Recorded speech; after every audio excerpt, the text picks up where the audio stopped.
Man, this is an exciting part of any car build, getting to see the chrome come back. It's like Christmas, getting to open this stuff up. Sure, it's just like Christmas. I'm real proud of some of the work that we did too. You know, custom chrome plating is very difficult because certain parts require different techniques and different things. I just wanted to show you some of the parts that we had done. I was impressed with your shop getting I didn't realize it took so many steps to get it from point A to point B.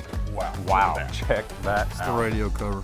Wow. Real difficult part too because of the hinge and all, and I mean, just really came out good. You know, I remember this piece when it went over there and I was a little bit concerned about it. The old chrome around the edges was cracking and flaking off of it. Oh, sure. And I just knew this piece was going to come back and you can still see that, but look at it, man. It's just, it looks... I know. I was worried about it too. It has real thin metal, but we were able to get it polished up and get it plated pretty good. It was real conductive and it worked out.